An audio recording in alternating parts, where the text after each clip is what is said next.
pembahasan. Apakah pembahasan ini dikenal dalam ilmu, ada di buku-buku, atau dia masalah yang baru, mufta'alah, baru saja terjadi. Kalau istilah sekarang masalah kontemporer, jelas ya, baru ada di masa ini. Maka bagaimana etika seorang penuntut ilmu? Fala takun ilal jawabi sabiqa, maka jangan kamu tergesa-gesa memberi jawaban, ya, hingga engkau melihat ada orang lain yang berbicara di dalam masalah itu. Ada orang lain yang berbicara di masalah tersebut. Jadi kalau dia masih seorang penuntut ilmu, apalagi di masa sekarang ini, ada para ulama yang menjadi rujukan fatwa, ada hal-hal yang baru, dia lihat bagaimana ucapan orang lain di dalam masalah. Ya, dia lihat ucapan para ulama di dalam masalah apa. Jelas ya? Nah, kalau dia perlu untuk menjawab dan layak di dalam hal tersebut, ya, maka dia berbicara apabila ada orang lain yang berbicara di dalamnya. Apakah itu masalah sudah ada dibahas di buku-buku fikih? Ada pembahasannya pun, jangan tergesa-gesa. Jangan tergesa-gesa. Jelas ya? Itu di dalam Syarhul Mumti' Syekh Ibnu Utsaimin ada beberapa masalah. Beliau katakan di situ, saya di masalah ini saya taklid kepada Ibnu Taimiyah. Saya taklid kepada siapa? Ibnu Taimiyah. Iya. Ini Syekh Ibnu Utsaimin. Jelas ya? Syekh bin Baz pernah ditanya tentang masalah yang mana lebih afdal antara seorang menjadi imam salat atau muadzin. Keutamaan imam solat antara imamah dan adan, ta'din. Ini kan masalah ma'ruf di dalam buku-buku fikih. Ketika Syekh bin Baz ditanya, itu terdengar di rekaman, beliau diam lama. Setelah itu jawabannya apa? Allahu a'lam. Hah? Ini Syekh bin Baz, mufti dunia. Jelas ya? Mufti dunia. Tapi sedemikian itu ilmu. Ketika masuk kepada seseorang, ya, dia akan membuat orang yang berilmu seperti itu. Imam Malik rahimahullah ditanya tentang 40 masalah. Pertanyaannya dari Afrika, penanyanya. Imam Malik hanya menjawab beberapa masalah saja, sekitar 4 yang beliau jawab. Dia katakan, engkau Imam Malik cuma menjawab 4 saja? Iya. Saya Malik bin Anas, sampaikan kepada manusia bahwa Malik bin Anas cuma bisa menjawab 4. Jelas ya? Nah, itu yang paling indahnya pada seorang. Jadi kalau ada sesuatu, jangan tergesa-gesa.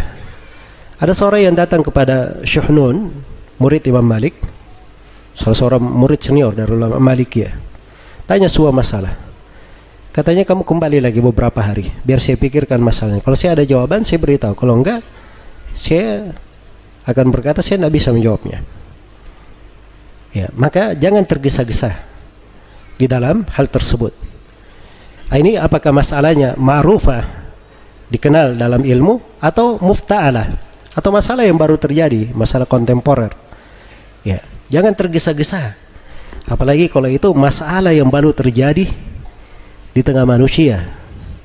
Jelas ya? Terjadi di tengah manusia. Kadang haditsnya zahir, jelas. Tapi lihat dulu cara menjawabnya. Ini saya sering ditanya di beberapa pertanyaan secara online maupun di pelajaran. Selalu saja ada yang nanya tentang orang tua Nabi Sallallahu Alaihi Wasallam. Saya tidak pernah mau menjawab. Iya.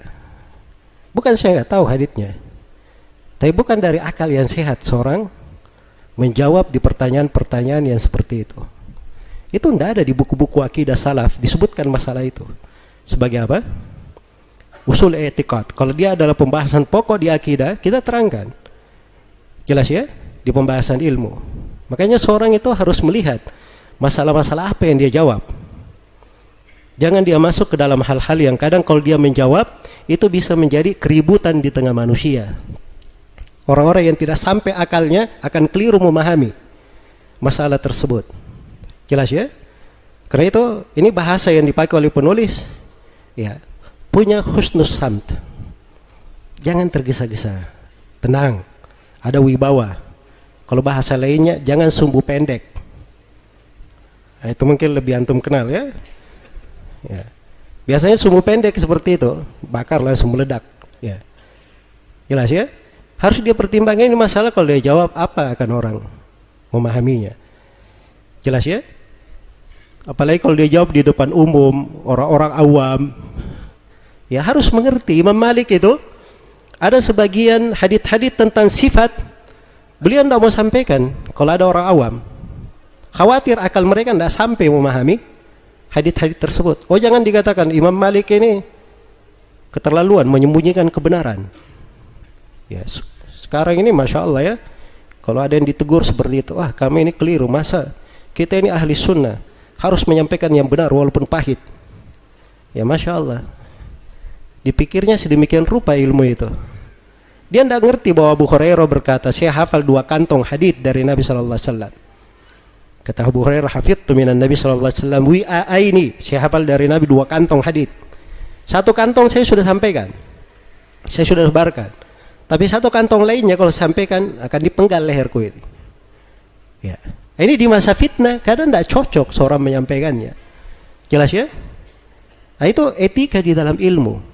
Etika di dalam ilmu. Karena itu jangan ada yang membuat masalah-masalah, nanti ujung-ujungnya dibubarkan kajiannya. Ya, santai aja dikatakan, itu memang ahli sunnah seperti itu. Wajar kalau dapat rintangan. Ya kamu ini perbaiki caramu dalam menyampaikan ilmu. Agar supaya benar seorang itu di dalam masalah-masalah ilmiah. Ya betul, ada orang-orang yang kadang perlu diajari cara berbeda pendapat. Jangan sampai kalau tiap kali beda pendapat menserobok saja, membubar-bubarkan kajian. Iya. Nah, itu miskin ya dalam hujjah. Kalau dia punya hujjah, maksudnya punya keyakinan atas agama yang dianut, dia tidak perlu seperti itu. Tidak perlu seperti itu. Ya, mengajak diskusi, kalau ada berbeda pendapat, dia bisa adu argumen, itu adalah hal yang bagus, hal yang bagus. Cuman seorang yang mengajak kepada sunnah, dia sendiri harus mengajaknya dengan benar. Jangan memakai cara-cara yang memang di dalam buku-buku tentang ilmu, cara-cara seperti itu tidak dibenarkan. Itu bukan adab dan etika di dalam apa? Di dalam ilmu. Karena itu, ini perhatikan ya, ini kalimat yang indah dari beliau. Kalau terjadi di tengah manusia masalah, apakah masalahnya dikenal di dalam buku-buku atau mufta'alah? Ini masalah lebih besar lagi kalau mufta'alah. Masalahnya ini baru terjadi, masalah kontemporer. Ya. Nah, ini lebih hati-hati dalam hal ini. Karena itu Imam Ahmad berkata, iyyaka an tatakallama fil mas'alah wa laysa laka fiha imam. Hati-hati kamu berbicara dalam sebuah masalah dan tidak ada imam yang mendahului kamu. Tidak ada orang yang mendahului kamu. Ini Imam Ahmad berucap seperti itu kepada murid-muridnya. Tapi beliau sendiri, beliau berbicara dalam masalah-masalah seperti itu. Tidak ada yang mendahuluinya. Karena itu masalah kontemporer. Dan memang orang yang seperti itu yang berbicara. Beliau yang berbicara. Kalau Imam Ahmad tidak berbicara, siapa yang mau berbicara? Jelas ya? Baik. Jadi, jangan kamu bersegera di dalam menjawab sampai kamu melihat ada orang lain yang menjawabnya. Ada orang lain yang menjawabnya. Ya. Di antara keajaibannya, Masya Allah. Ya, Syekh Shalih Al-Fauzan itu, saya tanya tentang hukum minum kopi luwak. Saya tanya tentang hukum minum kopi luwak. Ya, saya sudah perlihatkan gambar luwaknya, saya perlihatkan semua yang diperlukan tentang luwak, kotorannya segala macam. Ya beliau senyum-senyum aja. Ya tidak mau keluar jawaban sama sekali dari beliau. Ini antara saya dan beliau duduk pribadi, saya tanya. Setelah itu duduk di tengah keluarganya, ada keponakannya, ada anak-anak saudaranya. Ya sudah saya buka lagi masalah itu. Ya, bersama keponakan-keponakan beliau. Kembali, mereka juga heran jadi pembicaraan. Syekhnya lagi-lagi tidak mau menjawab. Ya, akhirnya saya bilang, Syekh ini masalah saya angkat ke Lajnah Daimah. Mungkin beliau tidak mau jawab pribadi. Mungkin bisa kalau dijawab di Lajnah Daimah. Kata beliau, coba aja. Tapi saya tidak menyangka mereka mau menjawab, kata beliau. Jelas ya? Baik. Ini satu masalah. Lihat kehati-hatian orang yang berilmu di dalam hal tersebut. Dan saya yakin bukan beliau tidak punya jawaban. Ya, saya yakin akan hal itu. Tapi ini masalah memang ya dilihat seorang itu berbicaranya bagaimana. Berbicaranya kayak bagaimana. Sudut manfaatnya untuk dia di mana. Kemudian kaitan dengan masalah itu terjadi di mana. Itu perlu diukur. Ya. Perlu diukur. Masalah kopi luwak ini memang mungkin tidak dikenal di Saudi, tapi di Indonesia mungkin dia minuman yang dikenal di mana-mana. Jadi kalau ada pembahasan dalam hal itu perlu diukur orang ribut atau tidak ketika masalah itu dibahas. Itu kan si mufti perlu tahu hal-hal yang seperti itu. Jelas ya? Makanya jangan sumbu pendek. Sumbu pendek itu nggak bagus. Ini yang sering membuat masalah meledak di mana-mana. Iya. Jadi tidak semua masalah itu ketika ada dibahas langsung seorang masuk di dalamnya. Perlu hati-hati, pelan-pelan. Kata beliau, "Pakan ra'aitu min ajulin sabiki min ghairi fahmin bil khata natiki." Iya. Bil khata naki. Bisa dikatakan khata ya. Harus asalnya pakai tamar, pakai hamzah khata. Tapi ditakhfif hamzahnya dijadikan dipanjangkan untuk mengikuti wazan syairnya. Kata beliau, betapa banyak saya melihat orang yang tergesa-gesa. Ajulin artinya tergesa-gesa. Sabiki yang berlomba di dalam menjawab. Min ghairi fahmin, tanpa dia memahami. Akhirnya bil khata natiki, dia berucap dengan hal yang keliru. Ini akibatnya. Bisa menjatuhkan ke dalam apa? Kekeliruan. Arza bihi dalika fil majalisi inda dawil albabi wat tanafusi. Akhirnya hal tersebut membuat jelek bagi dia di berbagai majelis di kalangan orang-orang yang berilmu.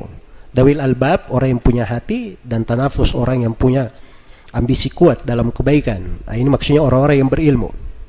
Orang-orang yang berilmu. Jadi kalau terlalu tergesa-gesa dalam mengucapkan sesuatu, ini akibatnya buruk bagi seorang ini di pembahasan orang yang berbicara tentang ilmu. Jelas ya? Kalau dia sudah menjadi mufti sekalipun, orang yang resmi ditunjuk memberi fatwa, ini etika dan adab dia jaga, dia pelihara. Apalagi kalau dia memang tidak ditunjuk sebagai mufti oleh negara, oleh pemerintah. Jelas ya? Kalau tidak ditunjuk sebagai mufti, dia harusnya lebih hati-hati. Dia harus pandai meletakkan dirinya di mana. Ketika dia menjawab, jawabannya itu terkait dengan apa. Dia harus tahu posisi dia menjawab apa posisinya. Dia posisinya menjawab di bidang pelajaran kah? Atau masalah pribadi orang? Atau dia menjawab masalah yang terkait dengan lingkup umum? Atau jawabannya terkait dengan kebijaksanaan negara? Ya. Atau jawaban tersebut terkait dengan masalah yang dhabit umumnya itu ada ketentuannya di negara. Jelas ya? Ketentuannya di negara. Ini seperti ini harus dibedakan. Tidak bisa segala perkara itu dijawab.